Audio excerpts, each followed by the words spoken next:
Okay, hello friends. Let's see if streaming is going to work for us. We are getting, there we go. Okay, cool. It looks like we're up and running. This looks good so far. Hello, everybody. Welcome in to TMC Bible Study Live. And let me make sure that we've got all of our settings going here. We are running this month in Bible Study Live without our amazing tech person, Sophia. Sophia is usually here to run all of our tech behind the scenes, and so you don't even see her, but she's doing magic behind the scenes. And she's not with us this month, and so we are running tech on our lonesome, and that means it's going to look not quite as polished as it normally looks. So thank you for bearing with us. But we're very happy to be here and excited to talk about our Bible study portion for tonight. So let's start by introducing ourselves. My name is Austin Hartke, and I'm the Executive Director here at Transmission Ministry Collective. And I'm pumped to be here and talk about our story. Peter, you want to introduce yourself next? Hi, I am Peter Clare. I am the Development and Communications Coordinator here at TMC.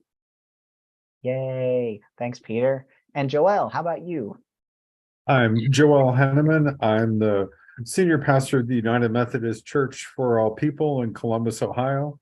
My pronouns are she, her, and I'm glad to be here with you this evening.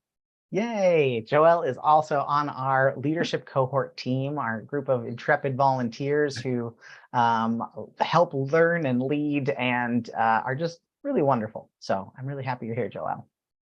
Thanks for having me. Yeah.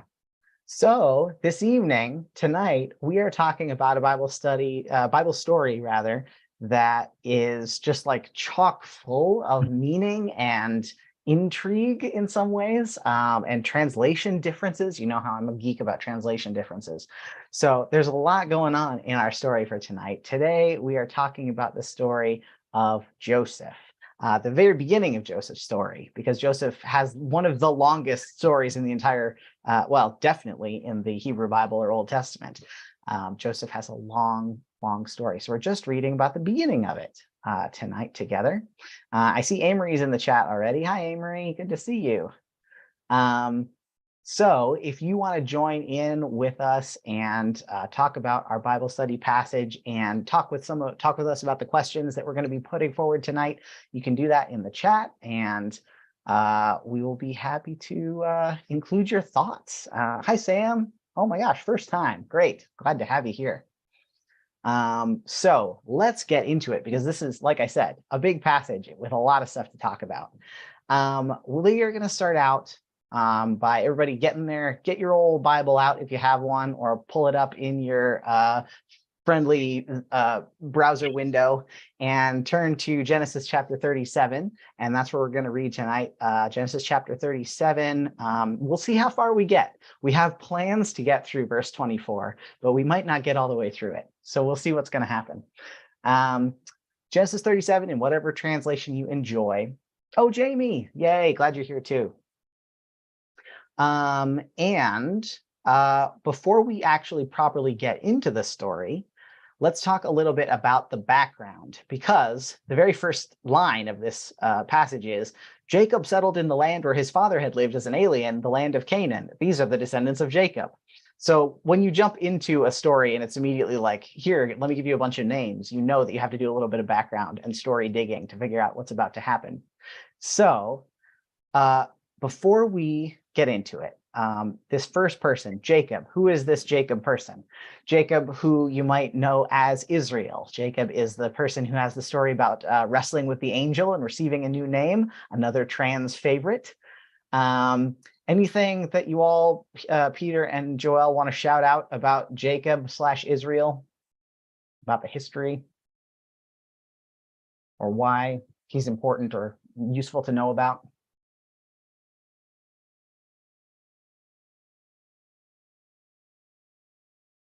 Nothing. Absolutely nothing. I'm not sure if you want me to go here this quickly, but I'm really struck. I don't understand, maybe you can enlighten me, on why the name Jacob is used here and not Israel. to be honest, it strikes me as people who insist on using the name given to me at birth instead of my real name.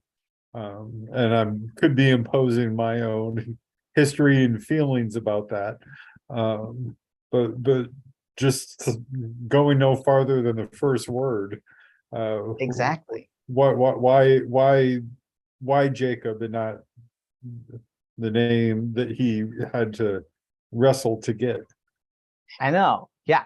I think that is the first question that came to me too when I was reading this passage, is like, why? If we've got this great story that so many people love where Jacob gets a new name, and both in, let's see, where is it? It's in Genesis 32:28, and then again in 35:10, 2 times Jacob gets a new name. And in both times it says, your name shall no longer be Jacob, it shall be Israel. So then why? And I have not come across a satisfactory answer to that.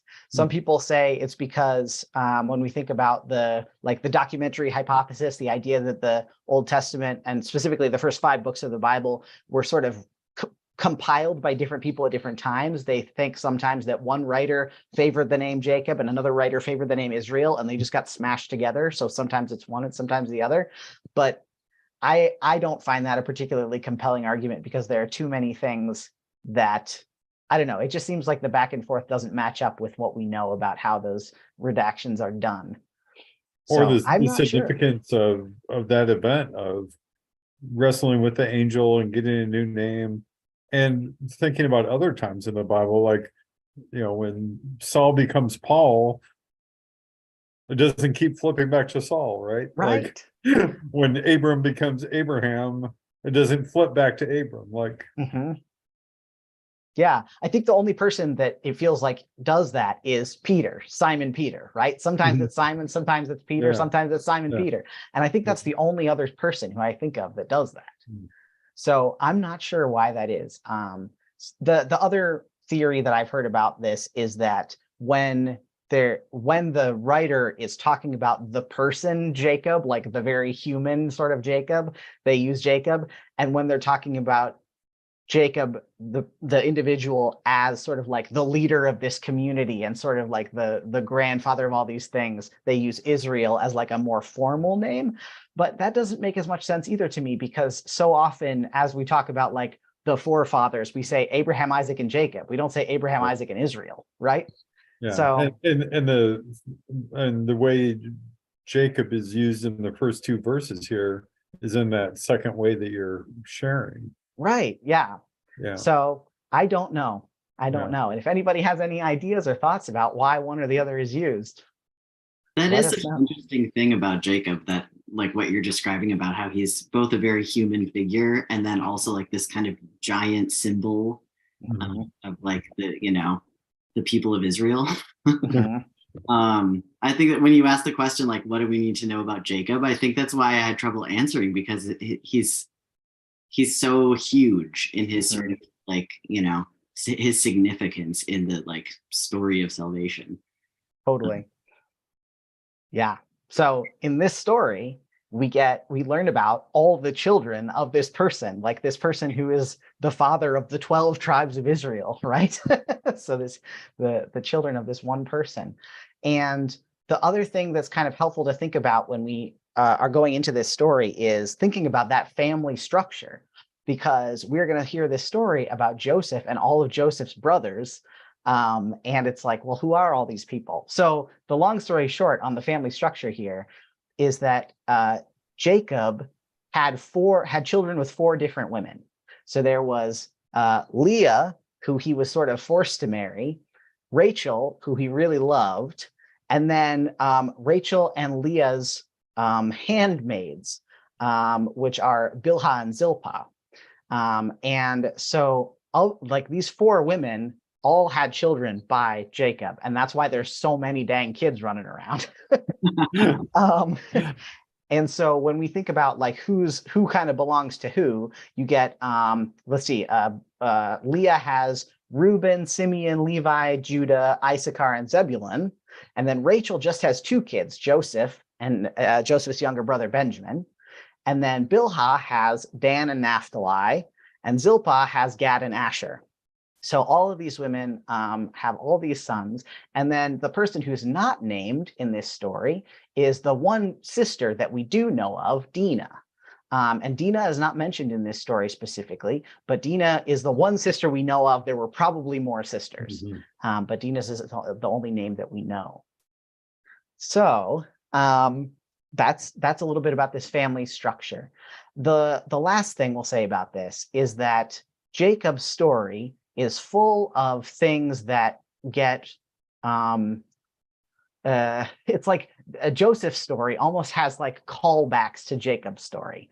So it's important to know a couple things about Jacob's story. And one of them is that he was the person who cheated his brother out of his birthright. He was the younger brother who cheated Esau into selling his birthright.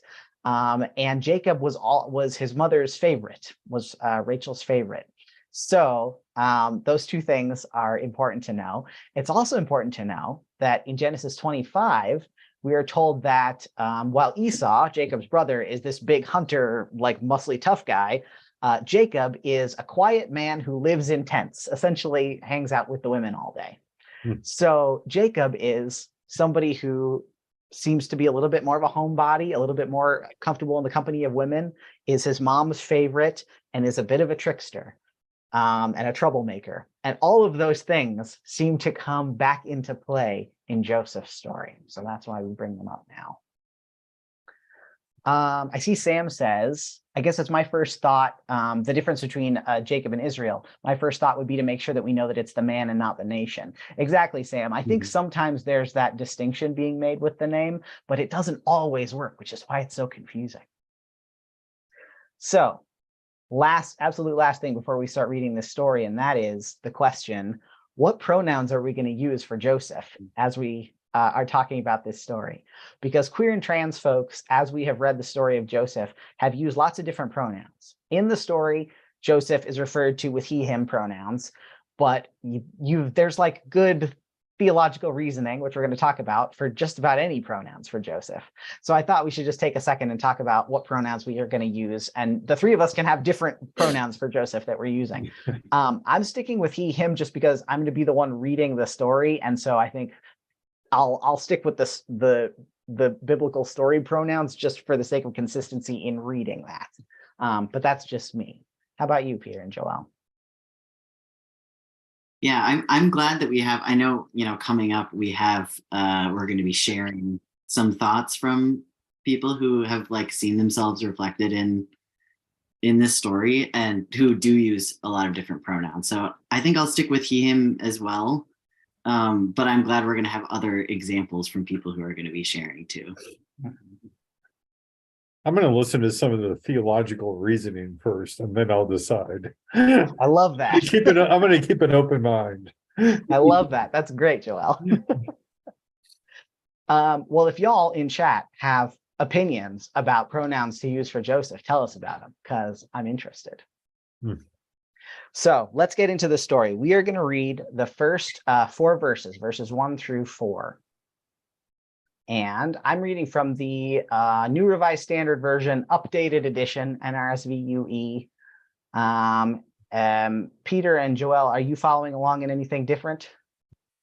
Any other translation you like better? Yeah, I've got the Common English Bible tonight. Cool. CEB. I've got the old New Revised Standard Edition, not updated. Yeah, the unrevised revised version. Great. All right. So verses 1 through 4 go like this. Jacob settled in the land where his father had lived as an alien, the land of Canaan. These are the descendants of Jacob. Joseph, being 17 years old, was shepherding the flock with his brothers. He was a helper to the sons of Bilhah and Zilpah, his father's wives, and Joseph brought a bad report of them to their father. Now Israel loved Joseph more than any other of his children, because he was the son of his old age, and he made him an ornamental robe.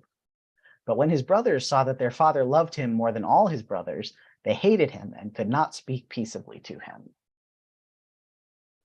So, setting the scene of family discontent here, some family drama that seems to be common in this family, particularly. The first, I wonder if there's anything for folks in the chat. Was there anything in what I just read, those first 4 verses, that jumps out to you? One of the first things that jumps out to me, looking at this at these verses in Hebrew, is that Joseph in verse 2 is referred to as a na'ar, which is the Hebrew word for like young man, or boy, really, youth, lad, all those things are ways that we could translate na'ar. And it's weird that Joseph is called a na'ar because we're told in the same sentence that Joseph is 17, which is way above the age that you would be considered a man. You were basically considered a man once you started puberty in this time. So it's weird that Joseph is called a na'ar, a boy, when he is 17. And so there are lots of scholars and theologians who have looked at this passage and noticed that weirdness. So I'm going to read you a tiny little quote here. This is from the portion of this of commentary by Greg Drinkwater, who writes in the book called Torah, Queeries, which has reflections on Hebrew Bible portions. So Greg says, this initial description of Joseph has perplexed commentators for 2,000 years. The lines describe Joseph as a 17-year-old who tends the flocks with his brothers. But in the same passage, the Torah also tells us that he was a na'ar, a youth or a lad. In biblical times, a 17-year-old would certainly be an adult. So why is Joseph described as a na'ar? And regardless, why comment this at all after having clearly listed his age? In the Midrash, which is sort of the way of imagining and understanding the Bible in Jewish community, in Midrash, the sages suggest that although Joseph was 17, he behaved like a boy, penciling his eyes, curling his hair, and lifting his heel, quote unquote. Today, would not the more obvious interpretation of a man who wears makeup, does up his hair, and prances about be that he was effeminate, or to follow contemporary cultural stereotypes even further, maybe that he was gay, as problematic as such stereotypes may be? Although this interpretation might seem obvious from our modern perspective, in ancient cultures, particularly Greek and Roman cultures, the line between a boy and a woman was blurrier than it is today.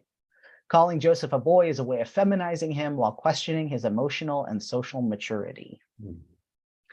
So, a lot of weirdness going on here with calling Joseph a boy and the historical understanding of Joseph as a more effeminate person.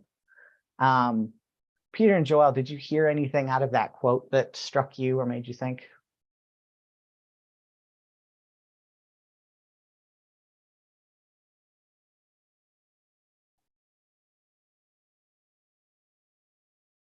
Yeah, I think today there's often criticism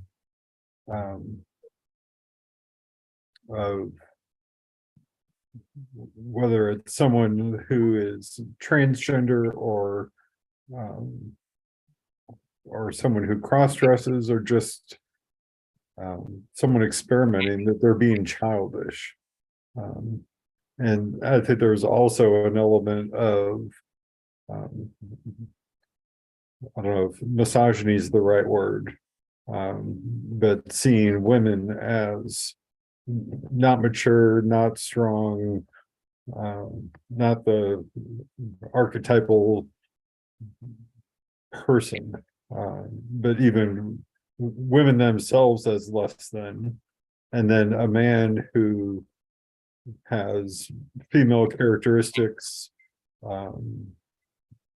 as maybe even less than that. Yeah, so I think many of those stereotypes, I don't know enough of why the author of this part of Genesis would have said 17 and are, but definitely those stereotypes continue of feminine is weaker, more immature.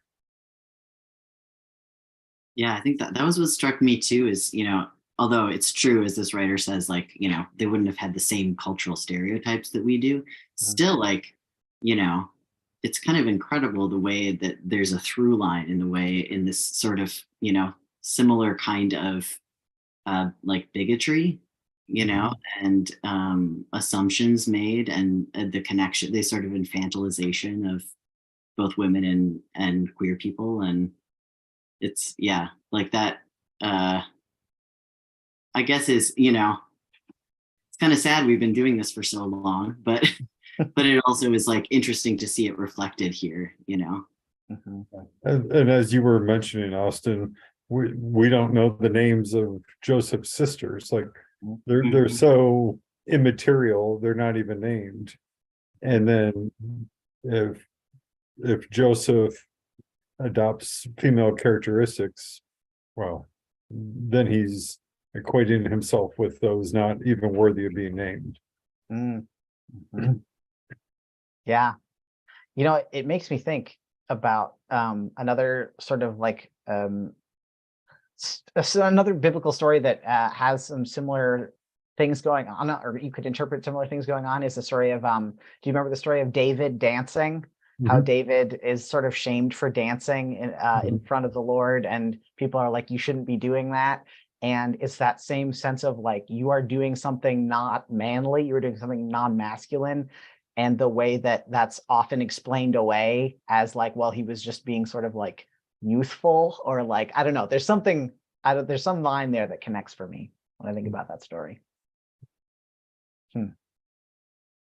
Well, we've got this interesting thing going on with Joseph's age. Ooh, I see a couple people in the chat here. Um, uh, oh, interesting. We've got a person in chat who's talking about some things that they've learned about some name changes for Jacob and Abram. So interesting stuff there. Thanks for sharing. So we've got this interesting thing going on with I keep mixing up Jacob and Joseph with Joseph's age. But the other thing is another thing we're told about Joseph is that he is Jacob's favorite because Joseph is the son of Jacob's old age, quote unquote. And that's why Joseph is the favorite. And it's interesting because you would think that that would mean that essentially Joseph is like the baby of the family if he's the son of Jacob's old age, but Benjamin is actually younger than Joseph. Benjamin is the baby of the family, and we hear more about Benjamin and his position in the family later in Joseph's story. But it's interesting that it doesn't, like, that reason given for why Joseph is the favorite is kind of, I don't know, it doesn't entirely hold water for me, I don't think, because of that difference in age. So I wonder what else would account for Jacob's favoritism towards Joseph. I mean, I think, like talking earlier about sort of the callbacks, if Jacob was a person who himself was seen as more feminine when he was younger, if Jacob then sees that in Joseph and is like, oh, this kid's like me, I can imagine kind of favoring that kid. If you see yourself in that kid, that's definitely a possible way to look at it. Another traditional interpretation is in Jewish tradition, in the Zohar, it says that Joseph looked like his mother, Rachel, and that there's some interesting stuff going on there. The language to describe Joseph, which describes Joseph as sort of like beautiful, the language that is used to describe how Joseph looks is the same language that is used to describe how his mother looks. And Joseph is the only man in scripture who has that language used to describe him. So there is something said there too about the femininity of Joseph, and also that maybe there was something similar between him and his mom that made Jacob like him more than everybody else. So there's a lot of possibilities there. I'm going to put, we've quoted a couple things here that are in books, but when we do have links to things online, we like to put them in the chat. So I'm putting in the chat the link to some information about that bit about Joseph and his mom looking alike, in case anybody is interested. Written by Rabbi Danya Ruttenberg, who's amazing. And I wonder how old Jacob would have been. And so is Jacob up in age where, because he's older, he's staying in the house more, where the women are also staying? And then Joseph is hanging around with the women instead of out doing whatever men are supposed to do. I Mhm. don't even know what men are supposed to do, but I've never been very good at that. But instead of being out playing football or whatever, and raising the animals and doing the men's work, if Jacob was an age where he was hanging around in the house and Joseph was hanging around, I don't know. Yeah, could be that they just had that affinity for each other because they were both homebodies. Yeah. I see Jolene in the chat says, I always assumed that Benjamin hadn't been born yet. So yeah, that's possible that this could have happened technically before Benjamin was born, although I think Benjamin is named earlier. But the things with biblical continuity and timeline here can often be a little bit sketchy. So it's possible that this was before Benjamin was born. And Sam says, there's also the bit about him being the youngest and only child of Rachel at the time. The favorite with so many older brothers, less of the man's work was asked of him, hence the resentment. Ooh, interesting. So maybe less was asked of Joseph, and maybe that's why his brothers were a little bit mad at him. Possibly. Because we get this bit here about his brothers could not speak peaceably to him, right? And it's because of this connection between Jacob and Joseph. So that connection between Jacob and Joseph is made manifest, is made into a physical thing in the form of Joseph's garment, whatever it is Joseph is wearing here. And in the NRSV UE, they translate it as Joseph gets an ornamental robe in the NRSV UE. What do you have, Peter, for what Joseph's wearing? I'm so disappointed actually with the CEB. It's just what's it say? a long robe, which A seems long like robe. the most boring possible of the many translations I saw, like for this phrase in the different commentaries I read, like that's the most boring possible translation. What do you have, Joel, in the unrevised I version? have a sequined gown. No. I wish. I wish.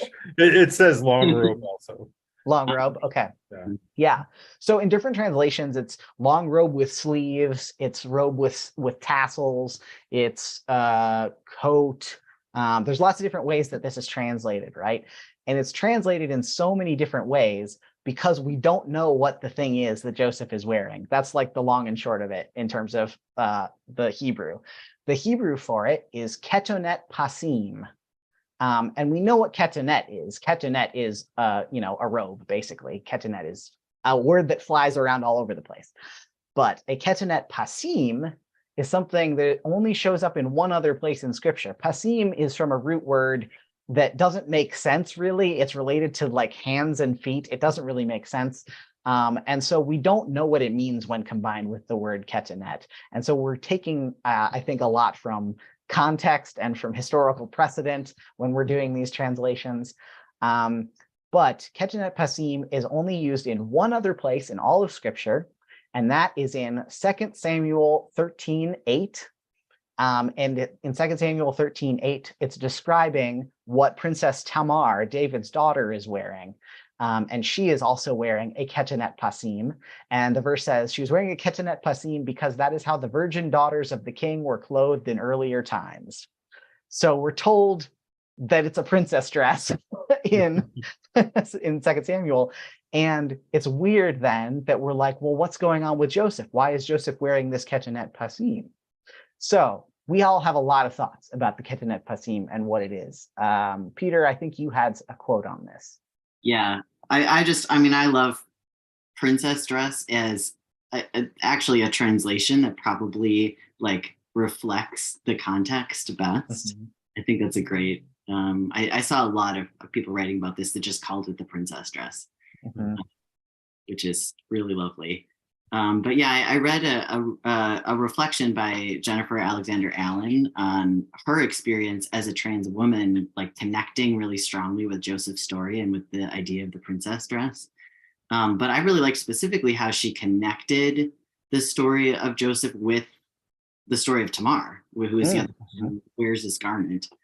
So she says, what we see here is the type of paralleling that often occurs in biblical texts to emphasize a point. These stories show us how men in ancient civilizations viewed and treated the other, in this case, women and queer individuals. To be different is to be singled out for oppression and domination by those in power.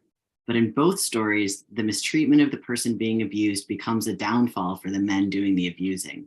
God, you see, is on the side of the marginalized and the abused. God is for the victim and demands a righting of the injustices heaped upon them.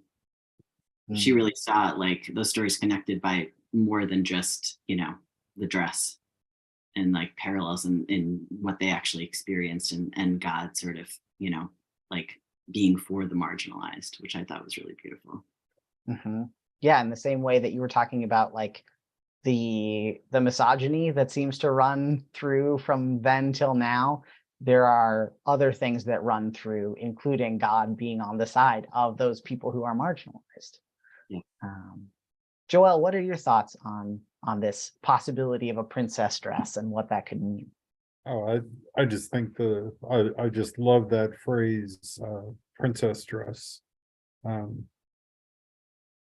That just runs so deep with me. And the idea of receiving the princess dress from your father. Wow. I have a father who refuses to use my name or acknowledge my gender. In fact, my parents are celebrating their 60th wedding anniversary in June with a big event, and they want me to come to it. And my mom and I got in a bit of a text argument because she asked me if I would come in a suit and tie or if she could rent a tux for me. And I said, no, I'm not going to do that. And so the affirmation that would come with a father giving a princess dress. Wow. That's amazing to think about. Yeah, one of the things that I was reading was talking about, it was trying to refute this idea that this could be a princess dress. And one of the reasons that they gave for why this couldn't be is because a father would never do this. A father would never give their son a princess dress. And I read that and I thought, what a small-minded way to see the world. Right. That this could not possibly be because you can't imagine doing it. Right. That like this could be the kind of love that we imagine that it might be. That it's possible that this could be a true thing, even for people back in a long, long, long time ago. So I hear that. I hear that. And as Peter was just reading, if God is for the oppressed and God is for the victim, and many times we hear God articulated as Father in the Lord's Prayer. I can imagine God clothing me in a princess dress, even if my earthly father isn't capable of doing that. Yeah. In glory or whatever, the fulfillment of time, my heavenly Father will give me a princess dress. Yeah, I hear that. I hope that that's true. Amen. I believe that that's true. I don't just hope it's true. I believe it's true. Well, I'm going to do something a little wonky with the tech here for a minute, everybody, because we have a little bit of a video to show you. And it's a tiny bit of a video from J. Mace III, who's a wonderful spoken word poet. And J. Mace has written or wrote a long time ago a poem called Josephine about this character. And we're going to show you like 30 seconds of it because we want you to go to J. Mace's YouTube and follow him and go check out the stuff that he's doing. So hold on to your hats for a second while we try to do something a little wonky. We can do this.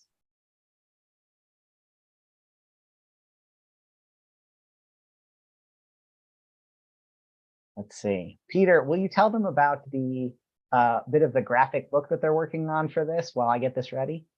Yeah, I don't know a lot of details about it, but so the spoken word poem that J. Mace wrote, I think he wrote it, you said several years ago, right? Um, he's now developing it with Ripley Bennett into a graphic novel. Peter, will you tell them about the bit of the graphic book that they're working on for this? We've got feedback. There we go. I think you fixed it, Joel. Yeah, sorry. It's all right. Go ahead, Peter. Yeah, so I think actually maybe we can drop the link to that. I will. I'm going to do it right this minute. Yeah. This is the link to the book on Josephine that's coming out. And now I think we're ready to play this video clip.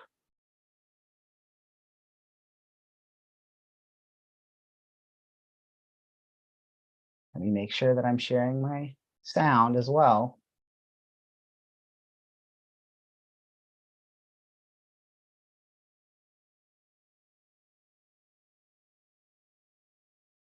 Uh-oh, I hope I'm doing this correctly. This is such a good poem, y'all. It's gonna be worth the wait, I promise. All right, I'm gonna play it. Peter, you let me know if you can hear it.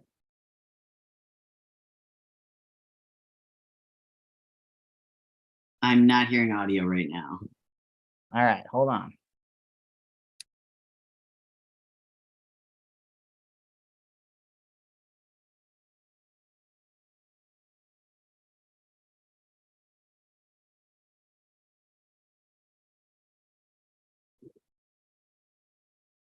Oh, goodness. I knew how to do this once, I swear. Share sound. There we go. Okay, we're ready. Here we go. The good word about Joseph of Genesis. See, Josephine, Joe of Genesis, favorite child of Jacob, aka Israel. When asked what she wanted, you desired one thing, a ketoneth passine. Pastor called this a royal coat, and Joe, I had never read the Bible before, found you and kept reading. Josephine, I got to 2 Samuel and realized your coat of many colors was a princess dress. Joseph, your father must have really loved you, because he got it for you and you wore it with pride. All right, that's all we're going to share because you have to go watch the rest of it yourself. Get a tease. That's not fair. I know. We don't want to take views away from J. Mace. So I'm putting the link to J. Mace's poem in the YouTube chat, and you should all go and watch it when we're done here, because it's such a great spoken word piece. And so check that out and check out the book that they're working on. So Josephine's princess dress. I think the last thing we'll say about this is that if we imagine that Jacob is giving Joseph this princess dress on purpose because Jacob sees something in Joseph, recognizes it, knows what Joseph needs. I wonder what that says about like how Jacob and Joseph relate to each other as we go on through the rest of the story. So keep that in mind as we think about Jacob and Joseph going into the rest of the story here. All right, let's move into this next section, verse 5 through 11. Verses 5 through 11 go like this. The brothers, they hated him, they can't speak peaceably to him, right? Verse 5. Once Joseph had a dream, and when he told it to his brothers, they hated him even more. He said to them, "Listen to this dream I dreamed. There we were, binding sheaves in the field. Suddenly my sheaf rose and stood upright, and your sheaves gathered around it and bowed down to my sheaf." His brothers said to him, "Are you indeed to reign over us? Are you indeed to have dominion over us?" So they hated him even more because of his dreams and his words. He had another dream and told it to his brothers, saying, "Look, I have had another dream. The sun, the moon, and 11 stars were bowing down to me." But when he told it to his father and his brothers, his father rebuked him and said to him, "What kind of dream is this that you have had? Shall we indeed come, I and your mother and your brothers, and bow to the ground before you?" So his brothers were jealous of him, but his father kept the matter in mind. So, more jealous brothers, more angry brothers. speaking of that article I read about all the reasons this shouldn't be a princess dress, another reason that they gave was that at the end of this passage, it says Joseph's brothers were jealous of him. And the author was making the point that, well, certainly all the brothers wouldn't be jealous of having a princess dress unless all of them were gender expansive in some way. And I wonder what y'all think about that argument. Why were the brothers jealous? Again, I'll own that I could be imposing my own experiences onto this story. But I don't know that all the brothers would be gender expansive, but Joseph gets to be their own true authentic self. And I know for me, there are people who I believe are uncomfortable with me and who I am, not because they're necessarily closeted transgender people, but because they can't get to be all of who they are. And so who am I to stand out from the crowd and be myself? I had a church member who texted me and said, I love you, but because of who you are, I can't be a part of a member of your church anymore. And then in the very next text, a second later, was like, you know, we all have our secrets. You just had the courage to share yours. So sometimes my living out authentically pushes the buttons of people who don't feel safe living their authentic lives. And so I wonder if it's possible that the brothers, you know, who does this person think they are, that they can go against the rules. They don't have to work hard in the sun. They can be whoever they want to be. And yet we have to live into these roles and expectations.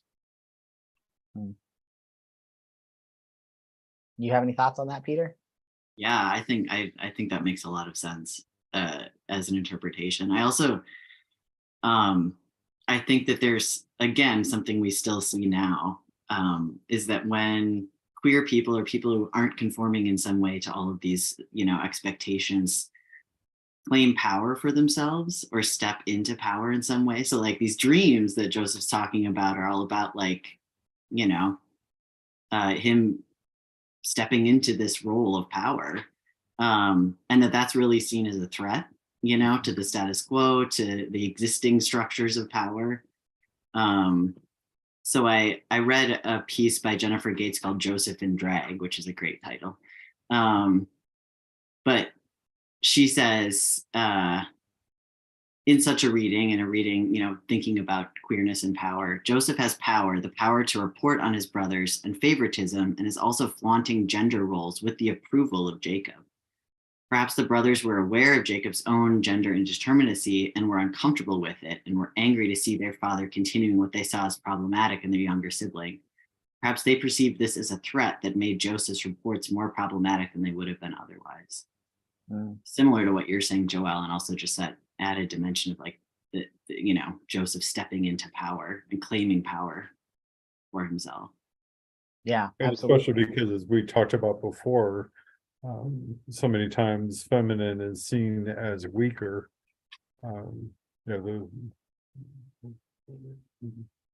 what is Jacob doing here, exalting the one who's obviously weaker? Yeah, and the complexity, if Joseph is a more feminine presenting person and is claiming that, and to say, I'm feminine presenting and I'm going to lord it over all of you, that's like doubly messing with their understanding of men should be in charge. Right. And meanwhile, their father seems fine with it, Right. know, which is like really upsetting to the balance, you know? Yeah, more than even fine with it, but encouraging it and giving the gift of a dress and like blessing up and, Yeah, I see Sam in chat says, to me, it says something that the mention of jealousy comes after the dreams and not the dress. Yeah, I think that's also a very good point, that like the jealousy is seems to be something about the way that these relationships are happening, not necessarily about the dress that Joseph has. And Amory says, what's the significance of the many colors? Were colorful robes more typical of women's wear? Basically, because we don't know what Ketonet Pasim means, people assumed it must just be a very fine thing, and colors were a fine thing because dye was expensive. So people made the leap to thinking this must be a multicolored thing because it was possibly more expensive and fine. So fine, in fact, that, you know, the king's daughter would wear it. So that's a little bit where that color comes from. And Amory says, Joseph was loved and favored for simply being, whereas the brothers may have felt that they needed to earn their father's favor. Mm-hmm. Yeah, I think that makes sense too. Oh yeah, Jolene is jumping ahead in our story a little bit, so it says we don't have to read this comment out loud. But yes, Jolene, I'm glad you're thinking ahead here because this is all very relevant. So another question I want us to think about, why in the world does Joseph share these dreams with his family? Because you'd think that he would have the sense to know it would be upsetting to them. Why does he do this? So we said he's 17, right? I mean, when you're 17 and you have your father's approval and you have a 17-year-old filter about such things, and your brothers are giving you flack all the time. Yeah, if I'm 17 and my brothers are picking on me, you bet I'm gonna lord it over them. I kind of love the fearlessness of it too, though. The fact that he doesn't, he doesn't seem to be intimidated by them at all. He just like goes, and shares all this, he must know that it's going to like anger them. And yet he's still like, hey, want to hear about my dream? Not once, but twice. Yeah. Yeah. Which sort of like speaks to me that he has like this like security in himself, that comes from the love that we've talked about that his father and support that his father gave him. Yeah. And I think it also, I think, can be, if we imagine Joseph, I think there's so many ways to imagine Joseph, not just gender wise, but like personality wise. Like, is Joseph a brat? Is Joseph like this younger kid brat who doesn't care that he's upsetting everybody? Like, but what if Joseph is like honestly having these dreams from God and feels very close to God and has a sense of like, this is a thing that I'm so sure of that I'm not going to doubt the fact that God will protect me if I share these dreams. I can understand Joseph as like a very earnest person too, just as easily as I can imagine him as a very sort of flippant one. Jolene says, as the youngest and only girl in the family, I kind of totally get it. Oh, and Amory says, could have been a cultural norm. I know that in my family of origin, origins culture, dreams were often shared and dreams were taken seriously and spiritually. Yeah, fair. Maybe everybody was just sharing their dreams around the breakfast table and Joseph was the only ones who got his recorded. One of my favorite interpretations of this is that Joseph is just a little bit too much. And in that passage earlier that I put in the chat from Rabbi Danya Ruttenberg, she talks about Joseph's name and what Joseph's name means. When Joseph is born, his mother, Rachel, gives him the name, and in English, it's usually translated as like, and God added one more son to me, is like a very long way of saying what Joseph's name means. But Rabbi Danya says, Genesis 30:24 tells us that Rachel named him with the intention of saying, may God add another son for me. But more literally, it means will add. And it kind of has that connotation of this kid is a lot, or maybe this kid is extra. And I kind of love that interpretation too. I love that too. That's kind of what I meant about like his fearlessness, the fact that he has such a confidence in himself and such a, like he's not afraid of being too much. Not afraid of like sharing all of who he is. Yeah. Sam says, who hasn't wanted to tell their older siblings, particularly when you're getting bullied, that one day the tables will be turned and you'll get their respect? Yeah, understandable. So that's as far as we're going to go in the text tonight, because there's so much to it and we barely even got into the first part of it. So we're going to stop there in the text, but let's kind of talk about where the story goes from here in general. Where does the rest of this story go? Because right after this happens, Joseph's brothers essentially beat the crap out of him and throw him down a well and leave him there. And the oldest brother, Reuben, they're originally going to kill him. And the oldest brother, Reuben, says, don't kill them, just like throw him in this well. And Reuben is going to like sneak back later and get Joseph out again. But before Reuben can do that, Joseph is sold into slavery in Egypt. And so Joseph then lives for a long time in Egypt, and kind of comes into himself there and ends up saving his whole family by preventing starvation for the people. So there's a lot that happens with Joseph. He eventually saves all of what will become the people of Israel. And I wonder, when we think about all of that, like where Joseph's story goes from here, one of the reasons that I still see Joseph as this person who seems to be gender nonconforming, but like that doesn't seem to be a problem for God, is that Joseph is like one of the best people in the Old Testament. He's like one of the only people that consistently, even though he's annoying as a kid, he like does the right thing pretty much his entire life. And God like honors him for that. And so I appreciate Joseph as somebody who has this longer story in which the tables do eventually get turned.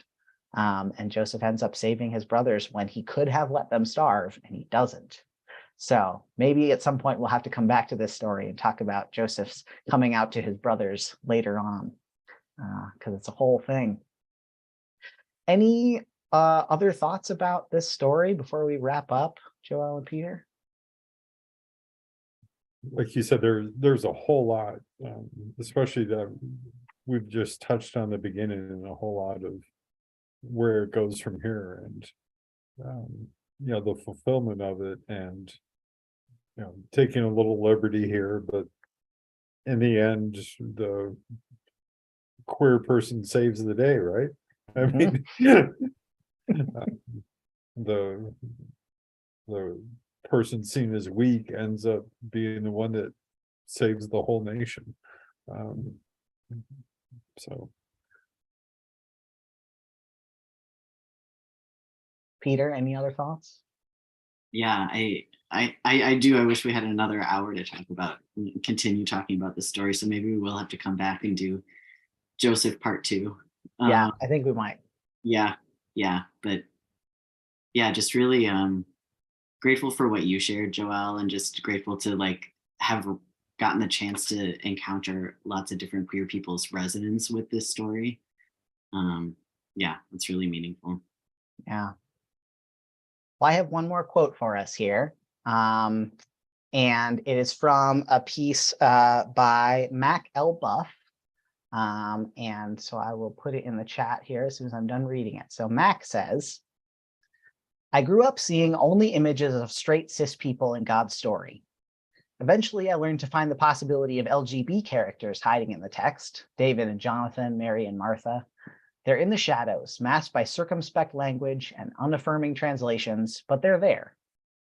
If Joseph wore a princess dress, then for the first time, I see someone in our Holy Scripture who is like me. Someone who bends or even breaks the expectations of gender. I can read the story of my faith tradition and see in it the radical possibility that God loves even me, because God has done it before.